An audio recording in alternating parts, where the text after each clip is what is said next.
warm welcome to our panelists, Jakub, Magdalena. We are very happy to have you on board today. This meeting is going to be recorded, so please let me know if you have anything against. Okay, I take it as no. So happy to press the record button and start the meeting. Agnieszka, the floor is yours. Thank you so much, Kasia, and welcome everyone. I'm really happy that the topic for our private equity breakfast just after the holidays is shareholder engagement at net zero. As Kasia said, we will share the presentation part together with Will Jackson-Moore. Will introduce himself, but it is my enormous pleasure to have Will as our guest. Will is in transition, as I understand, in the roles from being our global leader for private equity to our global ESG leader. So actually, you cannot think of better person to have from PwC family to have this conversation with. Together with Will, we will tackle 2 points. My presentation will be a little bit more macro, so I will be talking a little bit about the collective shareholder engagement in transition to net zero, whereas Will be talking about the individual private equities and individual companies looking in their net zero journey. We want to give you as practical guidance as possible, but also share with you some insights from the market in the bigger picture of what is going on, how the investors community as a whole is looking at net zero transformation right now, and actually what it means for private equity houses and institutions also in our region in CEE. So if I could ask for the next slide, someone hopefully will be helping me. Okay, so here it comes. A little bit about net zero, and here you have like a couple of clips from different newspapers. The one I think that is most relevant to our conversation today is, are there any better ways for a net zero commitment of investors than just to divest? And here I put also the statement from Mark Carney. Mark is like the leader of G Funds, the huge group of investors representing more than 130 trillion US dollars of assets and financial resources that decided to fight for net zero in the next years. I have a pleasure to be part of one of the working group of G Funds that is responsible for the managed phase out, and that is why I thought I will share with you a little bit of insights of what we're doing and also how it refers to the bigger picture. Mark is saying that we need to make sure that we as a community as a whole are making the difference, and making the difference is going to be through responsible divestments, through responsible transition, and it means much more than divesting also polluting assets. If we go to the next slide, I put together here a couple of different coalitions that different private equity firms and the investors community as such pull together in the net zero engagement game. And I put here G Funds, which is, as I said, representing of 130 trillion US dollars assets under management, and it covers pretty much all financial players. But here you will have like a couple of others. Some of them probably are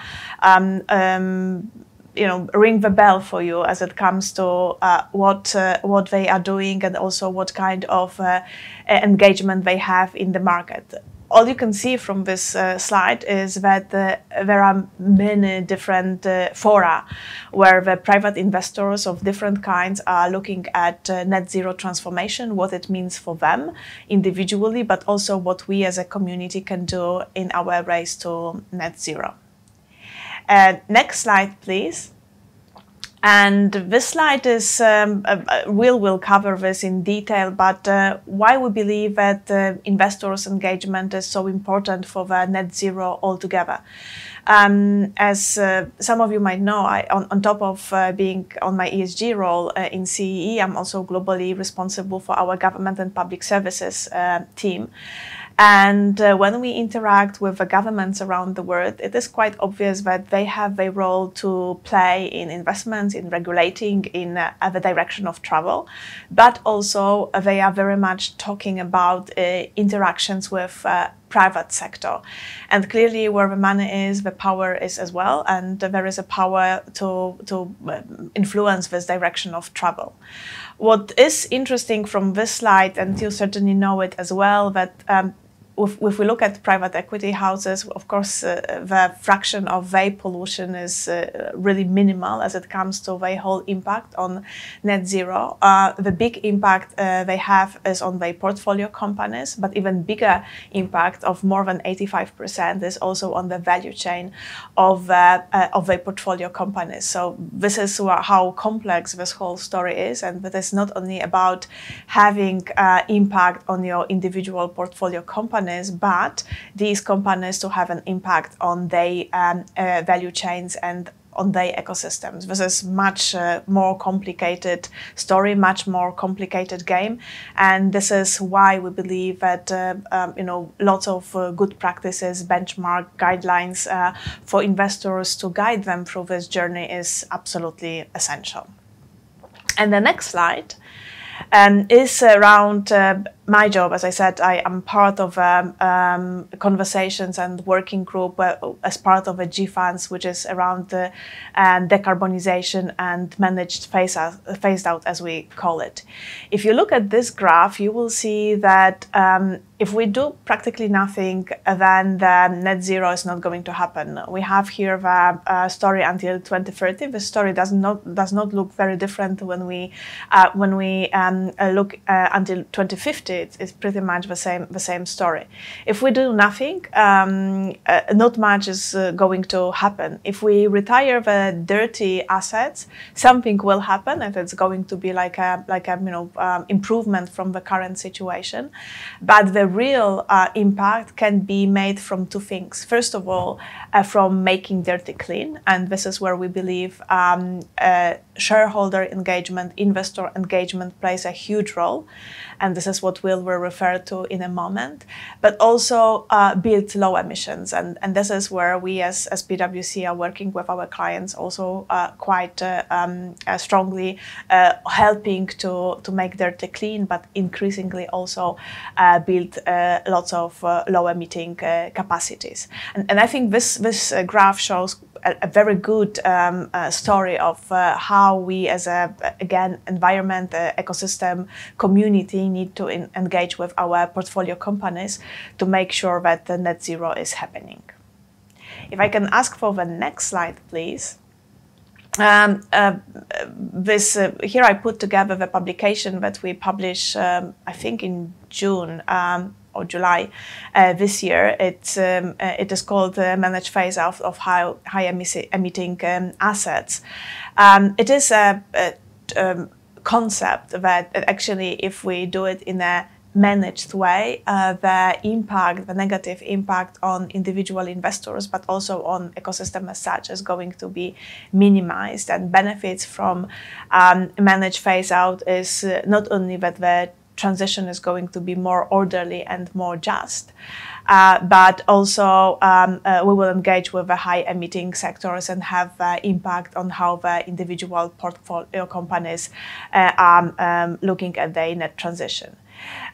It also makes what is a big topic for me in my role as well, is to look at minimizing the marginalization. So to make sure that the transformation is covered across different territories, across different countries, and making sure that we have a good coverage. So the approach is about being as comprehensive as possible and making sure that, you know, if you want to use this statement, nobody is left behind, as we talk about managed phase out. And the next slide is about how we could and should look at phasing out.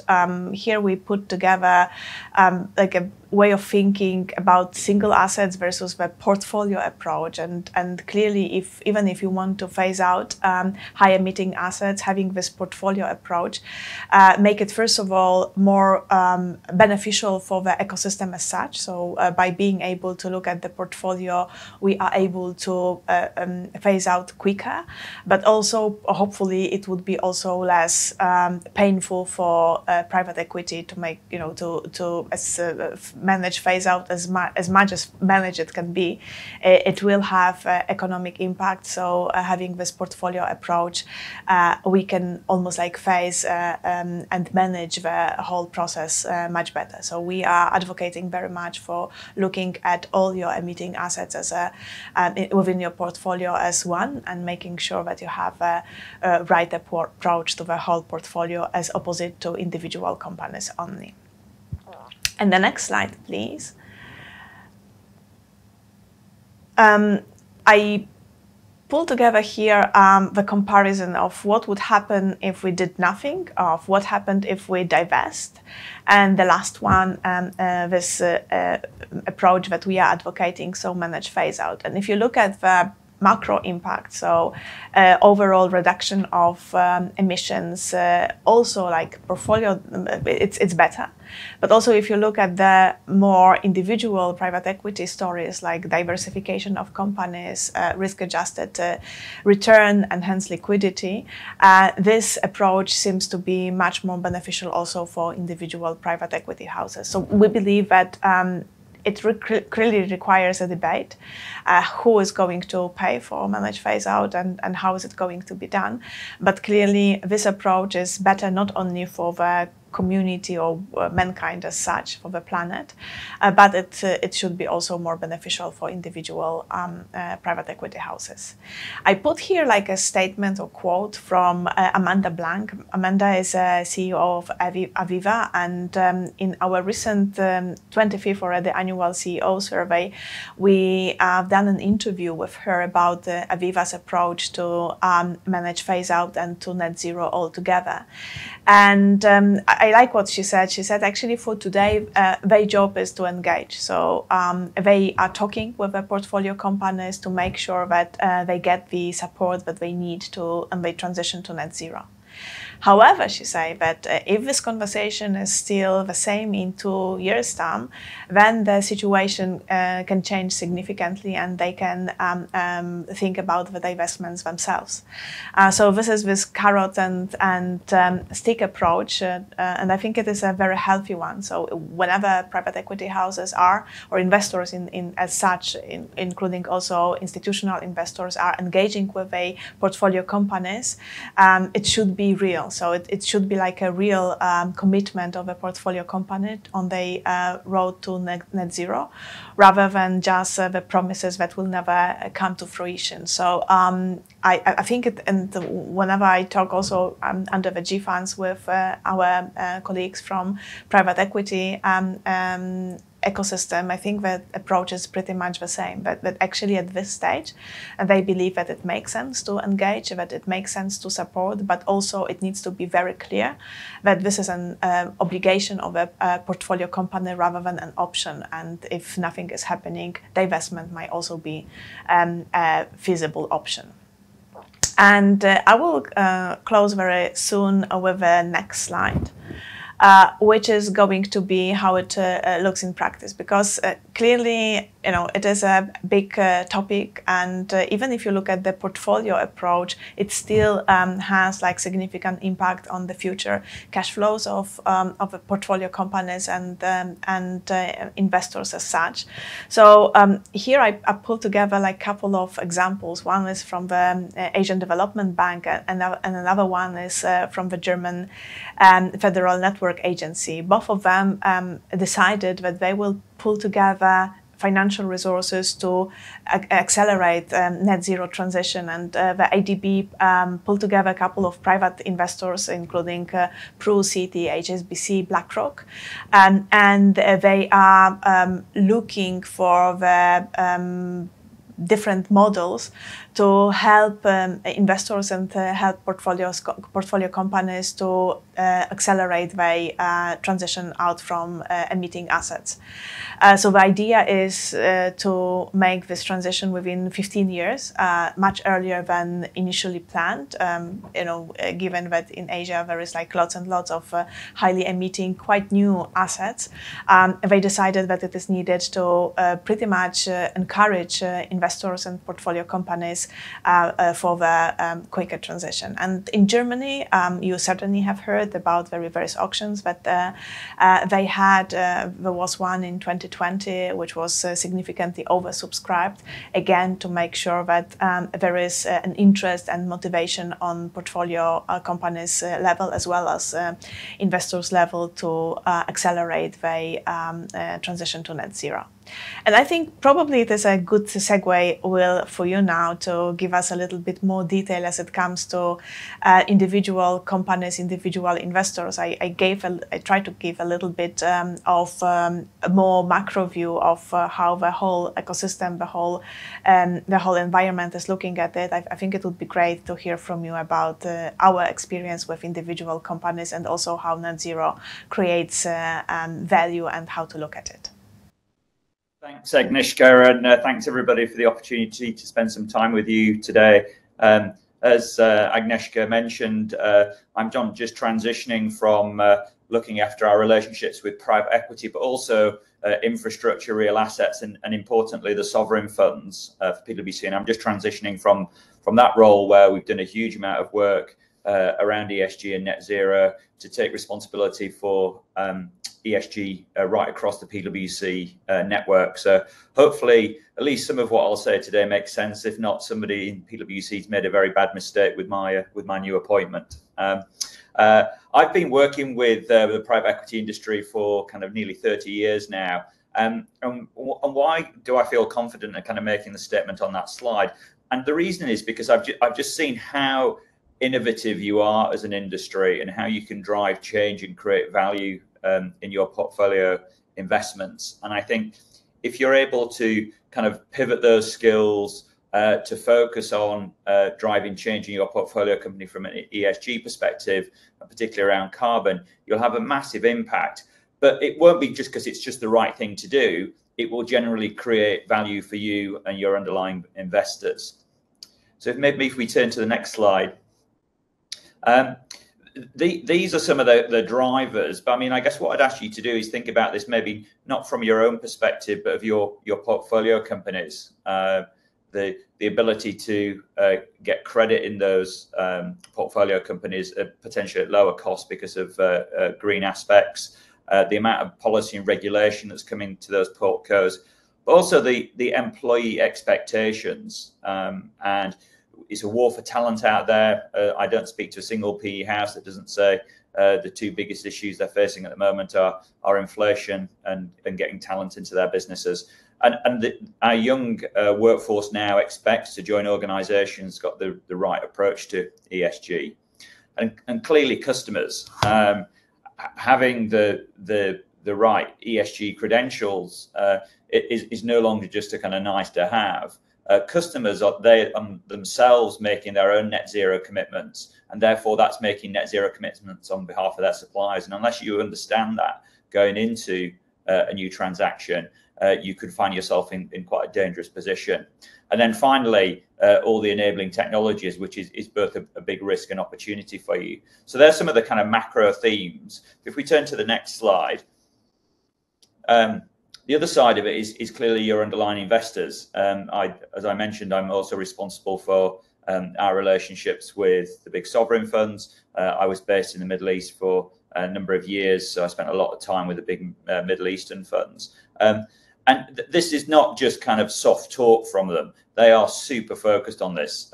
We're lucky enough to have a very close working relationship with the IFSWF, and I attend their private meetings.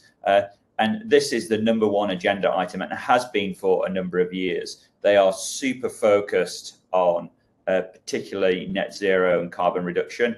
That I guess you could say is somewhat ironic, given where a number of them have generated the wealth from that goes into the funds. But that's kind of an aside. They are very focused on driving their asset managers to create change. We did a survey, and 78% of the sovereign funds had turned down either a fund or a co-invest opportunity because of ESG concerns, and they are predominantly on the climate side. So it is very real, and certainly all of you for many years will have had to kind of complete diligence checklists around kind of ESG credentials. You'll have had to have them as part of your deal processes. And what I'd say is, I mean, I've been working with large PE accounts around the ESG space for a decade or so when this first became a feature of the industry. And we did a lot of ESG checklists and so on, and we started doing some ESG diligence. But it was really about, I guess, 2-3 years ago where there was a fundamental step change. And that was really kind of the net zero movement that really kind of started to focus, because people are now genuinely worried around what the impact's going to be on their returns. And I think more so potentially even than in listed markets. If you're the CEO of a big listed group, you make a net zero commitment to 2050, you could argue that's for them as an individual relatively easy to make, because they certainly won't be around by 2050. They may not even be around in 4 years' time. Whereas from a private equity perspective, your long-term investment horizons in terms of funds mean that you are, as we see it, much more focused on it. So let's say you have arguably a 5-year time horizon for a new investment, but when you come to sell that, you're always looking out another 5 years for the future buyer. So you've immediately got a 10-year time horizon. We're in 2032 even today. And you can't afford to be doing the deals where you think you're going to get multiple contraction because of net zero issues. So if we go on to the next slide. So why do we think that you can make a big impact? On Aga's slide, there were some enormous numbers there, like on the GFANs, I think it was 130 trillion of assets. And you could say, well, PE with their 11 trillion, we're less than 10%. Why can we have such a big impact? It's because of, I guess, the intensity of how you manage assets. You are far from passive investors. You create a huge amount of change in the portfolio companies that you acquire. And that ability to implement new strategies and drive change, I think, gives you the ability to have a much bigger impact in taking carbon out. Cost out equal carbon out. And particularly in the current environment where all industries, all sectors are facing enormous energy cost inflation, why wouldn't you be aligning your cost reduction with your carbon reduction plans? It makes just good business sense. So I think that ability to drive change through an organization, both through introducing a new strategy, but then implementing that very quickly and effectively is a real strength of yours. And as Aga said, it's not about your own footprint. That will be less than 1% of your overall portfolio. And even then, within your portfolio, we've done CO2 footprint exercises for some of the big global scale PE houses. And it's not unusual for just one portfolio company to be 60% of overall emissions, which then leads you to think, well, the obvious thing to do is to sell that one portfolio company. But for me, that's really passing the buck on to somebody else. I think where you would have the much bigger impact is reducing the emissions of that 60% by introducing new strategies, but also kind of creating value along the way. And then finally, obviously, your underlying LPs, not only from new funds, but in terms of co-invest and so on, they're going to be more and more focused on this, as we say. So, okay, next slide. The other side of it is in terms of your value creation strategies, and this is where I'd say I can put the principles up, but it is really your deal teams kind of starting to get their mindset kind of around this as a value creation approach. And I think that's kind of, I guess, where the magic happens, in that's your skill set. It's coming up with a theme and then turning that into a real transaction and value. So the first one is buy dirty, sell clean, buying that polluting plant at low multiples, investing, cleaning it up, and selling it at higher multiples. So multiple arbitrage on buy dirty, sell clean. Buy cleaner and outperform. So think about the assets that you can take from maybe being laggards to being leaders in an industry. The laggards are certainly going to see multiple contraction, where the leaders will potentially get multiple expansion.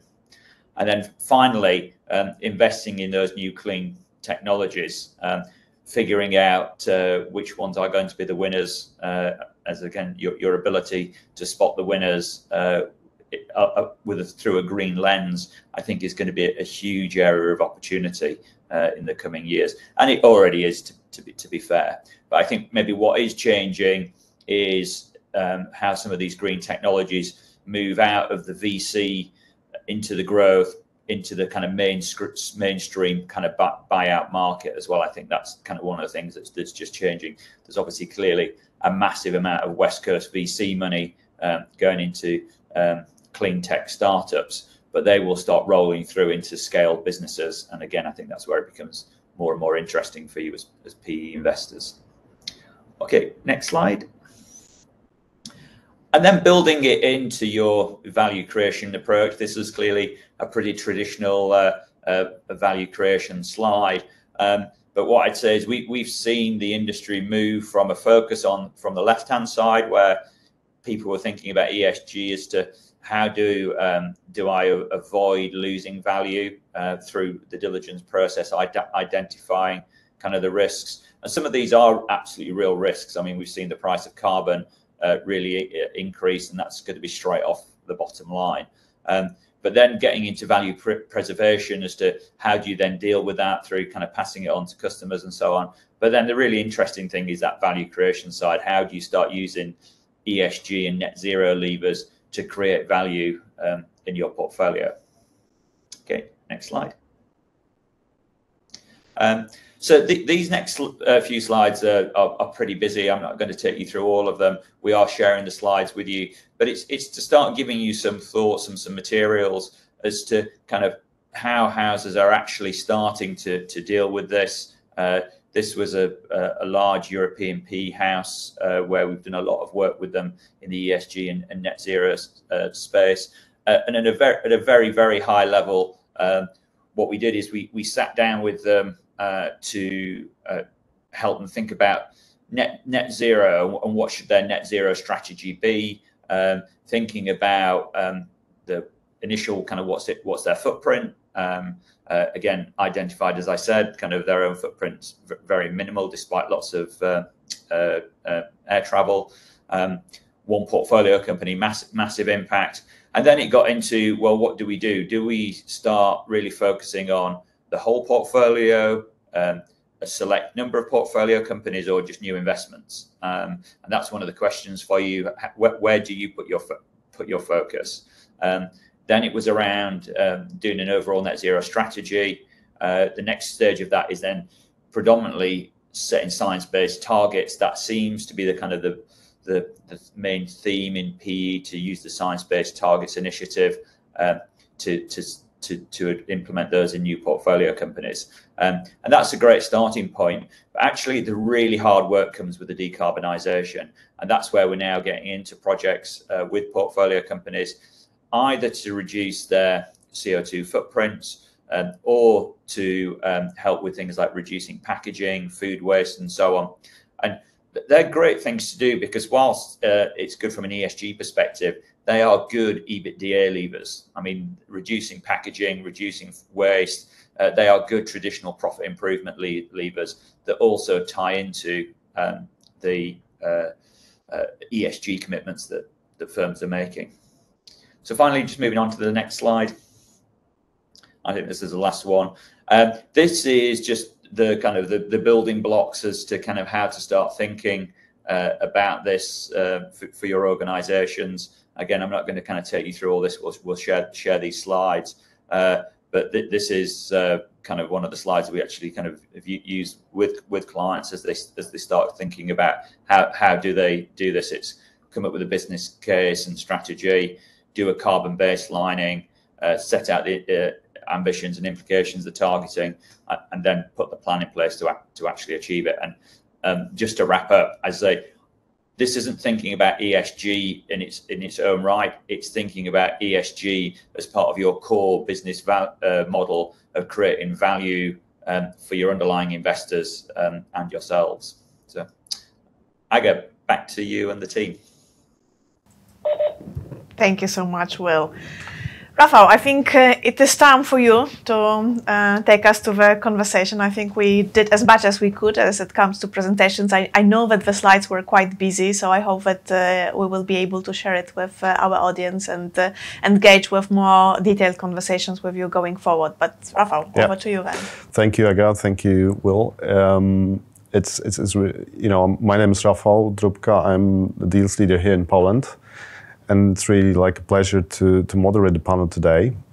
I think you both made like a great introduction to the panel.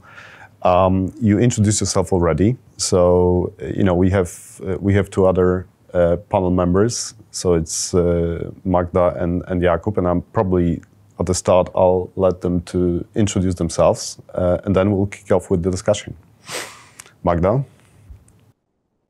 Good morning. I'm Magda Pasecka. I'm partner and CFO at Innova, the mid-cap Poland-based private equity fund. And currently we have raised our seventh fund.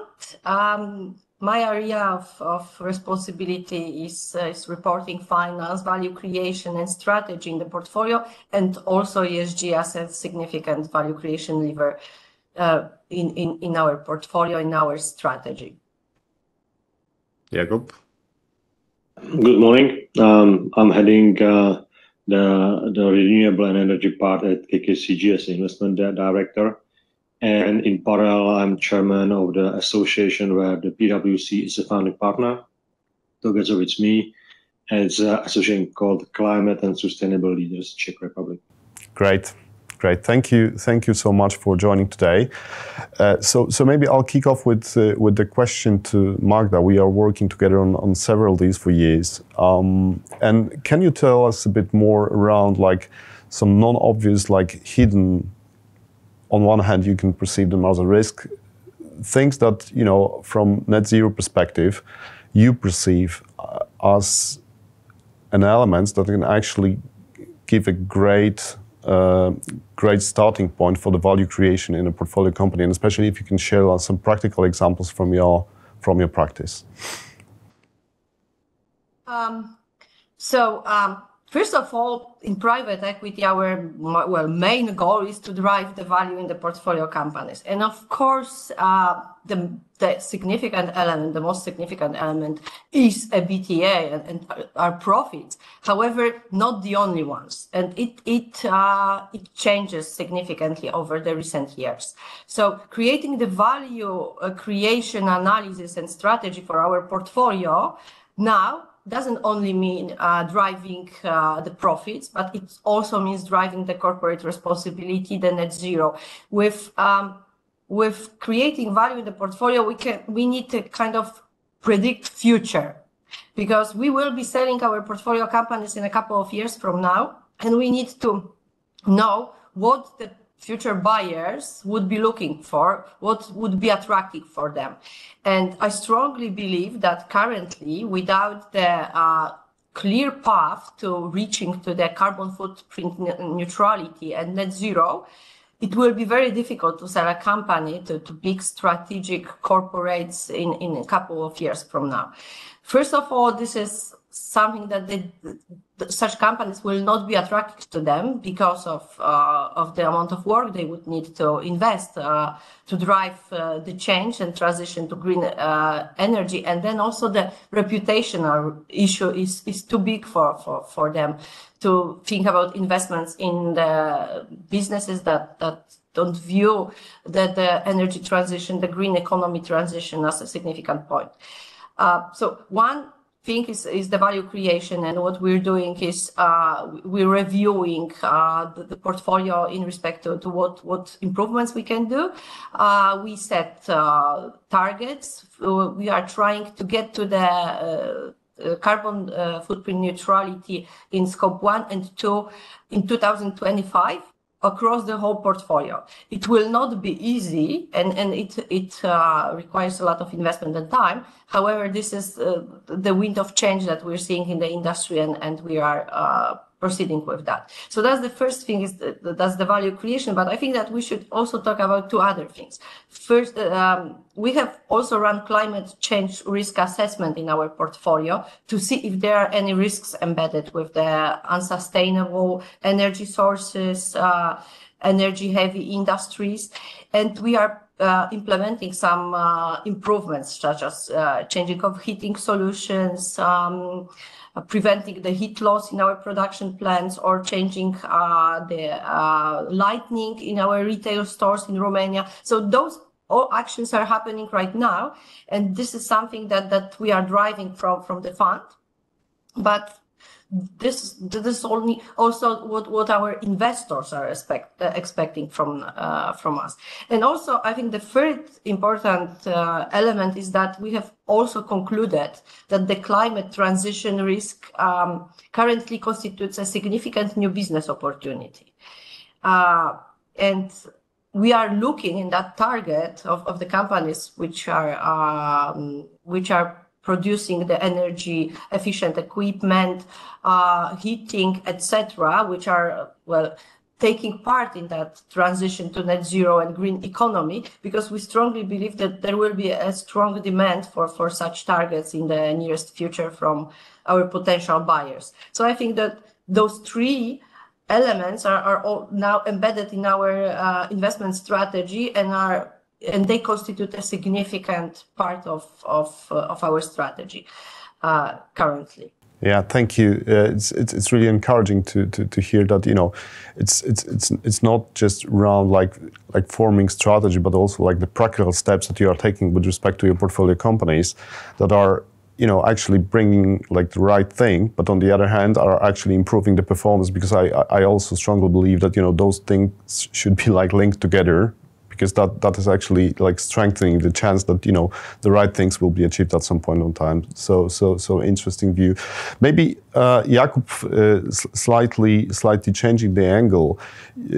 You investing in across the sectors, and you're investing, you know, across the jurisdictions as well. So not just in the region, but also elsewhere.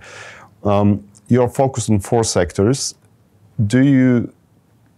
Have you seen that, you know, the net zero or wider like ESG agenda change your focus on the industry? So in other words, you look at it like a kind of a threat, or rather as an opportunity, or you had to change something in the sectors you picked up when you invest in? Rafael, thanks for that question, because, you know, that's sort of the framing, the everything which actually happening these days in Europe, not only that we are sort of bounded in kind of the energy crisis. So first of all, the ESG will not and hardly would materially change our key strategic pillars which KKCG has. So the major one is for sure a lottery. And what I can tell you that the ESG material has changed our ways of doing the things. We definitely need to be seen as a responsible and a reputable investor. And what I can tell you, without having really embedded the ESG principles in our DNA, we would hardly be able to apply for the license and win the license in UK, which currently happen. This is a fact. You know, I can even say that the ESG approach and attitude of our group was one of our winning strategy in UK. This is one element. So we need to have that in place, otherwise we will not be successful, especially on a western part in Europe. This is number one. And this is similarly when we go and are asking for a senior external financing, all the banks would be looking at how we are looking at our ESG pillars individually. And we know that this is the other part of the story, that plenty of the banks currently could not even provide financing and advisory services to the companies who having a certain core element in a portfolio. Sort of the second part of the coin, which you were asking for, and this is what is very important to see, and I hope that Magda would agree with me.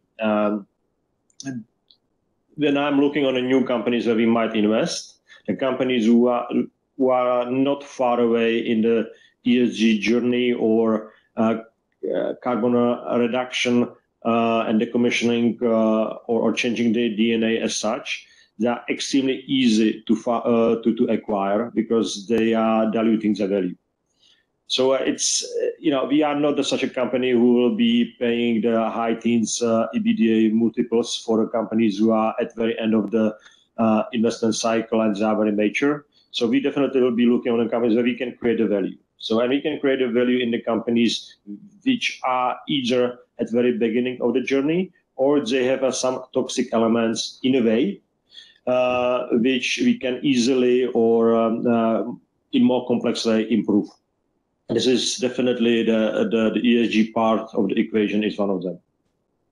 And everything what Magda already has mentioned, Magda was very compelling and very comprehensive.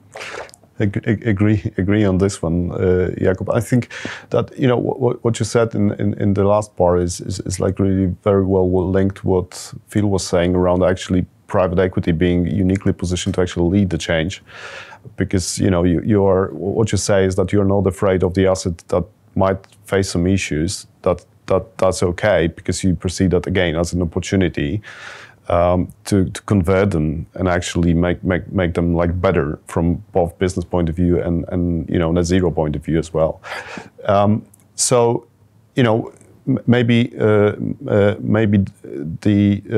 next point is actually around linking what we just heard with earlier.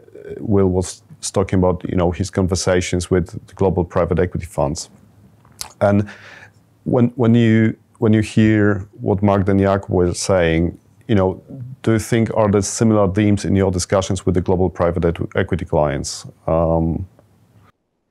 Yeah, no, absolutely, for sure. I think everybody is now focused on this. I think what I do find is that I guess what you describe as a kind of the top of the house kind of gets it.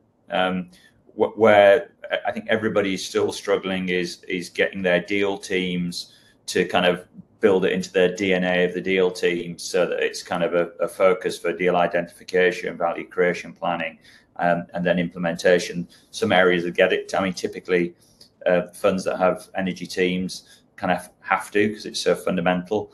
But in other sectors where it's not quite as at the forefront, it's a little bit more difficult. But I think what changes that dynamic is when people start looking at it through a kind of a value bridge approach, and they start realizing that this is something that they build into their everyday kind of value creation planning rather than as a completely independent area. I also think that's important for portfolio companies and your relationships with management teams as well, because you don't want to be going into a portfolio management team and saying, okay, this is our value creation team and these are all the things we're going to do and this is the reporting, and then the next day you come along and this is our ESG plan and the reporting and the different metrics, and so that's only going to cheese off your management team. So having it integrated, I think, is a sensible approach all round, and everybody's thinking about how to do that. Yeah, thank you for that. So, but let's, Jakub. Rafa, if I may, maybe I give you a very concrete example of what I experienced very recently. We are not in automotive value chain, but we experience in our discussion as our association that there is in Czech Republic we have quite a highly developed second tier automotive value chain in industry. And I was in discussion with a company who told me, Jakub, it took us 5 years to get into the value chain of and vendor list of Mercedes. It took us another 2 years to be on vendor list of Mercedes S-Class. And now we receive a message from Mercedes, in case we will not reduce our carbon footprint, they put us out. What do it mean for the company? They would be gone, right? And they even tell, look, your product is by far better than the other products which we see in the region, but you are clearly in scope 3 diluting our carbon footprint, and we need to work with that. This is, of course, a signal for the companies who are investing in private equity and focusing on automotive, that they might go to that company and say, look, we will chip in the new equity, and we will foster your ESG and a carbon footprint strategy, and we will maintain this market share and position. But this is sort of probably what we are looking at Disco conference. In case the company will not engage in ESG topics and carbon reduction topics, they will be clearly and simply losing the market positions, or they will be absorbed by more aggressive players who will acquire them cheaply, and they would by implementation of the ESG strategies keep getting and maintaining the market shares. Okay, thanks for sharing this example, Jakub, because I mean that's really bring like the practical angle, to essentially the situation when you have potentially a great business, but potentially non-sellable in a sense in the longer run. Yeah, can I just add something to that as well? I mean, what we're also now finding, exactly to your point, Jakub, is that the most kind of forward thinking about PE accounts as kind of part of their diligence processes are now looking at like the top 20 customers and saying, right, okay, what for the top 20 customers, what are the net zero targets that they've set themselves? Because to your point, they're just going to push that down to you as a supplier. And then similarly, they're looking at the top 20 suppliers as well to see kind of how they're positioned, because they're going to then push it down to their suppliers. So you need to know that on the way in, because it's going to have a big impact. And I think, well, if I could build on what Jakub said, is also clearly the value chain, especially in our part of the world, a big driver, and we can see it more and more from different companies, whether they are part of a portfolio of private equity house or not.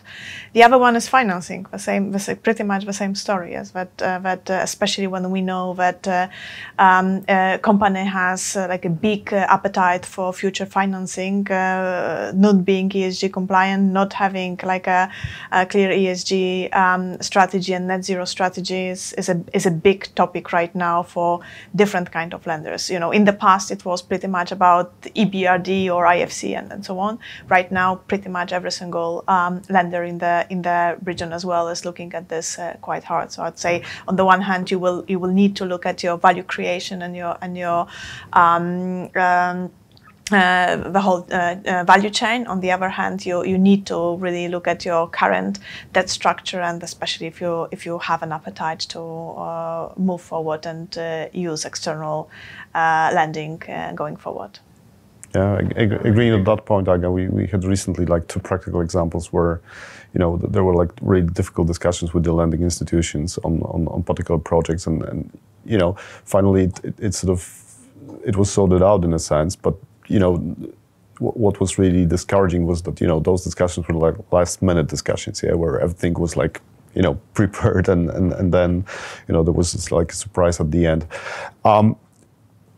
Maybe like a bit like shifting the discussion into some practicalities, Magda, maybe from your practice, because we were talking about the opportunities that net zero agenda and wider ESG may bring in terms of like particular investments, but from the different perspective, have you had like situations where there was a really interesting asset you were looking at, and for the reasons we're talking about here, you decided not to pursue this opportunity? We had a couple of situations when we just decided to pass on deals because of the ESG, or maybe issues, both carbon footprint, social matters, other subjects, not necessarily because of the ESG issues as they were at the time when we were to invest into it, but because we didn't believe that we can actually change the mentality of the founders who wanted to stay in the business with us, or that the business would be sustainable and still on the growing scale of the industry.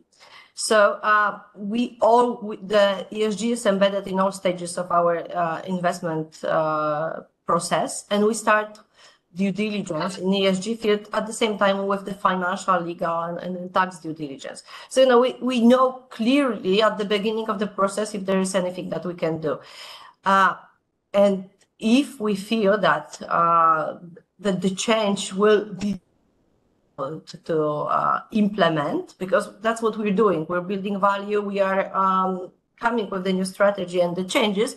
Then we would rather probably not proceed with the investments. There are certain industries that we cannot invest into because our investors, such as EBRD or European Investment Fund, have the strict limitations in respect to them, and those are connected also with the carbon footprint and energy-heavy consumption businesses. So that's something that is really happening. But on the other hand, we can see a bigger interest in the assets which are active in the business in the industries where they can actually deliver some efficient new green economy products in all stages. So in Bielenda, the new line of the vegan cosmetics is one of the most popular lines now in the market.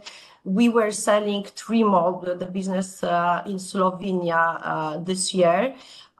This business, that was the manufacturer of the facades for the industrial projects with the BREEAM green certificate, so very efficient in respect of the energy and preventing heat loss materials for the construction. And there was a huge interest from all sorts of corporate buyers in that industry in their proprietary technology, because that's the future. There will be a bigger and bigger demand for refurbishment and modernization of production plant in respect to the heat loss and carbon footprint, and those products will be sought after in the future. So, first there's a risk, and we are not proceeding with the investments where we feel that we cannot drive the change. But then there is the new attractive market segments where we can see a lot of new potential targets, and the attractiveness of them was already justified by the recent transaction processes. Okay, I'm really happy to hear that even if the question relates to risk, you sort of end with how that can actually create the business opportunities, which is really, really encouraging. So maybe a question to Agnieszka. In your presentation, you said that what we encourage our clients to consider is like the managed phase out. But there are like the instances where divestment seems to be like the favorable option, so to speak. So which are they? So where do you think that divestment is the option is the most serious option to consider? Sure, I think Magda referred to this very nicely, saying actually if you engage with someone, and also I referred to this quotation from a CEO of Aviva, yes, that if you engage with your portfolio company, and 2 years after you still see no progress, or you see that they are not serious about it, or that you cannot change their mentality, I think it is a very serious signal to say actually maybe divestment is the best option. So this would be the first one. The second one is, I would say, quite opportunistic, as sometimes, and now referring to Will's presentation, there are people who are chasing dirty assets. They are specialized in this. They see it as a value opportunity. Here, I would say, if you look at the research globally, the divestments altogether did more harm than good. So globally, actually, by divesting polluting assets, we are polluting more. Why? Because normally what is happening, that the more serious, more engaged investors in ESG are divesting to those for whom ESG maybe not be very, very high on the agenda. So instead of having, the benefits or progress, we are taking the step back. Having said this, on the individual basis of you as an investor, you might be approached by someone who is quite serious about making this asset clean. You might not be that very much, interested or have capabilities to make this specific asset clean. Then I would say probably divestment is also something that should be taken into account. The third option or the third situation, I would say, maybe not like the divestment, but like a, very much accelerated retirement, is that we see more and more public sector players, including also IFIs. I gave you the example of ADB or the German player, where these incentives to divest very quickly or retire very quickly are so high that actually you might want to pretty much wind down the business because the incentive is that very high. And I would say that the final one is probably something that, again, Will was referring to. If you think about ESG as your normal way of doing business, divesting some of your companies is part of your, portfolio definition, portfolio management. So if you believe that, you are too much concentrated on something, then you might, in the course of your normal portfolio definition, you might decide to divest, not for the reason because you don't want to deal with a polluting asset. You just want to divest because you want to diversify your portfolio, you want to focus on something else. Maybe you want to focus on the ESG opportunities. I think these four, and this, I wouldn't want to for all of this to sound like a value judgment. Yes, we believe that generally it is much better for us as a planet to engage with emitting assets, emitting companies, rather than just to divest them, because we have research so far that is showing that actually it's not doing any good. But it's not value judgment. I think we need to be responsible investors, and also what Magda was referring to. We have so many pressure right now from investors, from lenders, and so on and so forth, that actually we need to be responsible, and part of this responsibility is also to look at your portfolios. And if you believe that you cannot make a real impact, maybe divestment is not a bad option. Okay. If I may, Agnieszka, I agree that investors and lenders are kind of interested or driving ESG, but I think that this is changing, and the point is changing from investors and lenders, pushing people for the ESG, when it was more like the tick the box and risk assessment exercise, to the customers and clients actually. And when they are driving the ESG, it changes the culture, because previously, that was for, as I can say about our managements in our portfolio companies, they have usually a lot on their plate, especially at the beginning when they are implementing the new strategy and they need to process a lot of changes. So ESG was for them, and carbon footprint assessment and measurements was for them, another, paid for exercise that they were trying to find time for. But currently, when their customers are asking what you have done in that field, or in one of our production businesses where PepsiCo is one of their biggest clients, when they are asking, what's your carbon footprint assessment? What are your targets when you're getting to net zero? Because we will not be able to work with you in the future if you will not be committed to the targets. It changes a lot. Then we had also the push from the managements in our portfolio companies, and because they have the awareness that the world has changed. And if they want to create the value in their portfolio companies and align our interest and their interest in selling them in the future for in an attractive way, they need to implement the ESG solutions. It's something that is crucial, not only the profits, but also the ESG and carbon footprint measurement. So that's one thing. And I remember, like 20 years ago, I read the book about Barbarians at the Gate, about KKR taking over RJR Nabisco. And it was said that once the companies are private equity owned, they go lean and mean.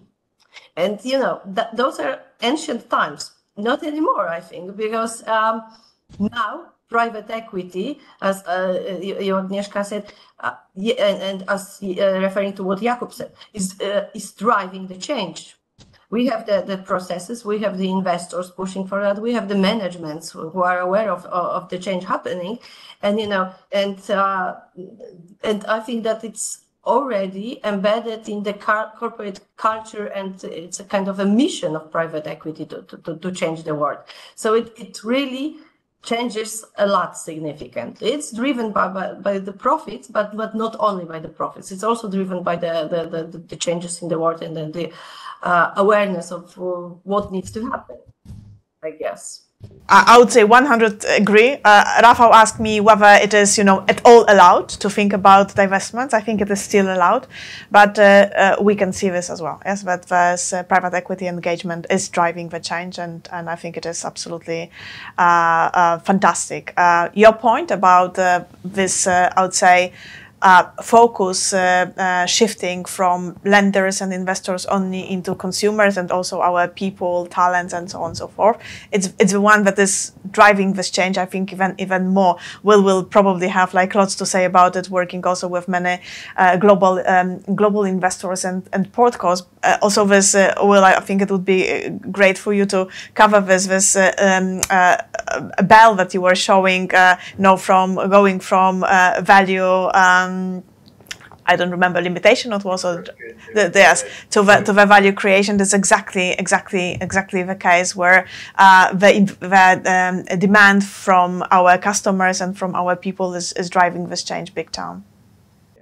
Yeah, I was also going to pick up a point you made, Agnieszka, about the divestiture point. I mean, absolutely. I mean, divestiture has got to be one of the kind of options, but I do think there's a risk of a kind of a dirty asset class forming where there's a group of investors who are going to hoover up really cheap assets that otherwise would be closed, and will just run them for cash for as long as possible. And I don't think that's a good outcome for anyone. But I do think there is a possible solution, which would need to be a kind of a coalition between the underlying asset owners and the managers, so the sovereign funds and the pension funds, and you as managers, is some sort of retirement type fund which has to have lower hurdles, because without the lower hurdles you'd never be able to compete for the assets. So let's say it's a power station that's got 3 years to run. You want to close it as soon as possible, or within that 3-year period, an entrepreneur might stretch it to 5 or 7 years. So they're always going to be willing to pay more unless you've got a lower return hurdle, in order to either close it in the right time scale, or invest to convert it to alternative fuel uses and so on and so forth. But that would require a fund that had a mandate to kind of buy dirty assets and only have a hurdle rate of say 5%, or sorry, target IRR of 5% maybe, because otherwise you wouldn't be able to buy the assets. And that would kind of deal with some of those issues. And also it would be a really, I think, good sign that the industry more broadly is trying to tackle some of these issues. Whether we'll see it happen, I don't know. But it's very true. Well, just maybe one comment about this one. I gave this example of ADB, and we know that a couple of sovereign wealth funds, in particular, also development banks are thinking about it very, very hard. And I think this is the way to go. Is that actually we will have something that will have like lower than the market hurdles to make sure that we are absorbing these assets and divest them as quickly as possible. But it is like almost like a market failure intervention, if you want to look the macroeconomic terms. Yeah. So if I may, I think what Magda and Will were saying is completely right, but this is just part of one equation, right?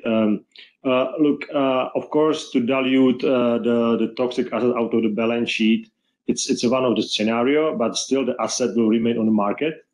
Company might get cleaner, but the society will not get. Unless there is a certain the regulation or other measures defined by the certain jurisdictions. Number one. Number two, everything what Magda said is 100% true. The private equity, I wouldn't say has changed. Private equity was always the driving the change. We experience in any jurisdictions that state-owned enterprises are not driving a change. They might be a situation that the critical infrastructure might stay in a state hands, but the efficiency of state-owned enterprises anywhere on this planet are not driving the change. I give you an example.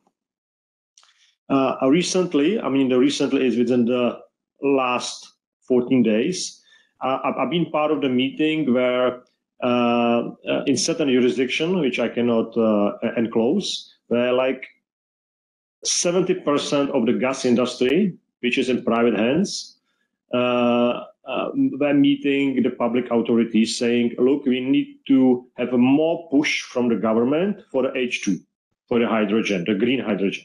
And we want to do it. We have this experience from the abroad. We would like to embed the strategy in that jurisdiction, and we would like to really be movers of the green hydrogen. And the public authorities said, we do not believe in the green hydrogen. So this is something which either when the private equity wants, or the private investor wants, and even the society wants, because this is representing the 70% of the gas industry. These four companies, the legislation or the state authorities doesn't want. We are in a blunt way. So I think that for everything what you have said, everyone on this panel, just dilute or dispose the asset from one balance sheet and keeping in a society is not a solution. Only when the private equity will driving the change is not a solution, because then the private equity will realize that jurisdiction is not listening the investment needs. They will just leave the market simply and will refocus the origination of the business for the investors. And we need a sort of the very complex solution for next decade, especially what we now see around the Europe. I believe so. Yeah. Maybe because in a lot of discussions, the clear thing is that it's around actually like the fund driving the change in the portfolio company, which is very, very true. But this is also important to make sure that the management of the portfolio companies they understand this agenda, and they drive this, in effect, cultural change in the portfolio companies. How do you, in practical terms, make sure that this is not just like at the level of the strategy, but you're driving the cultural change among your managements, and how you actually, or you consider incentivizing them for doing the right thing from, say, net zero perspective, but also from the business perspective? If I may start, Rafael, I would use the metaphor for your private life. In case you would be eating the unhealthy fast food and smoking cigarettes every day, you hardly could convince your kids not to do so, right? And this is similar. So I think the change has to come from the top. We of course, for our portfolio companies, we are embedded the KPIs, which are a part of the remuneration system and the company KPIs. But that's the simple. We need to behave in a way. We cannot behave differently that he wants that the others will behave. Okay. Magda, yeah, I agree with Jakub on that. I mean, we have targets set up by our investors and agreed with them, and we need to cascade those targets into the portfolio companies. If there is some pushback, probably there is, because they will ask, what's your priority? We have a lot of targets, and we're getting another one included in our motivation plans. But that's something that has changed. We have targets, and that's part of our feedback sessions as well in our deal teams. And the same will happen for the managements in the portfolio companies. Actually, it's happening right now. So aligning the targets of our management boards with our targets is something that we do in all fields, right? And also in the field of the ESG now. Right, thank you for that. I think we are like probably unfortunately approaching till the end of this conversation. So maybe last question to Aga, because I think we had a lot of discussions around opportunities that net zero agenda is actually creating for the private equity industry. In terms of the assets they can look at, what you think those opportunities might be.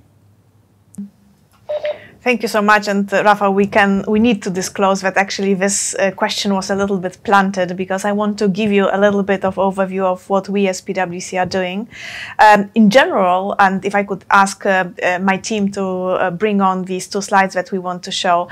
So in general, what we're seeing is that there is like much more appetite from various sorts of investors to invest in green assets than there is supply. Yes, and especially I think right now there is like quite a healthy number of potential opportunities as it comes to very small scale initial proprietary technologies that are in the market, but we need to scale them up. Here we just put like we had such a climate state of climate tech report last year that was how to scale up the breakthrough for net zero. Here I just put a couple of numbers, but when you look at them, it's really quite impressive one as it comes to how many climate tech startups have been identified. We have been a little bit inspired by our team in the UK, a PwC team who has done such a big market scouting exercise looking for the good opportunities to invest in clean technologies. And if we go to the next slide, this will be like my final point, inviting you. No, this one is also about this is a big one also that maybe will give you a little bit of thinking. There is like a significant growth in both the numbers of deals, but also in average deal size. And I think this is precisely the way we want to go. If you look at, I think this is something also that made me think that if you look at every 14 cents from every dollar invested by the venture capitalists last year has been in climate investment, I think it makes you think that it is really like a big topic. And what we as PwC, and I think this will be like my last slide, the next one, what we want to do is also to do a little bit of a scouting exercise, and this is what we are doing right now. We are looking, we called it Future 50, so we are looking for those technologies, those companies, startups who have good ideas, good products, good solutions, and we want to explore this carbon funding gap. So we want to bring those who are interested to invest with those who are looking for investments. And I will I will use this opportunity right now to invite you all who are on this call right now to our October launch. So we are going to have like the October launch of our what we called PwC Net Zero Future 500, 50, no, not 500. 500 maybe next year. For now, it is going to be 50. So Future 50, those companies whom we scouted in the market, in the whole CEE, and bring them to the stage to show the opportunities and potentially facilitate the investments going forward. So Rafa, I hope it's a good one, quite an exciting thing. We are very much excited in our team here doing this exercise, and I hope that we're going to have like a couple of really interesting conversations about it in the next month. That's definitely interesting, because that links to the whole, I would say, the atmosphere of the discussion. So the focus on the opportunity side of the things, which is great, and before we conclude, I simply wanted to thank you very much, Magda, Agnieszka, Jakub, Will, for having such interesting discussion. For me, the key takeaway, I mean, it's not new to me, but it's really encouraging that you can have this impression, after another discussion, is that let's treat this net zero agenda as a big opportunity for this industry. This is the unique thing. Well, maybe not the unique, but nice thing that you can do the right thing and have a good rate have a good returns on doing the right thing.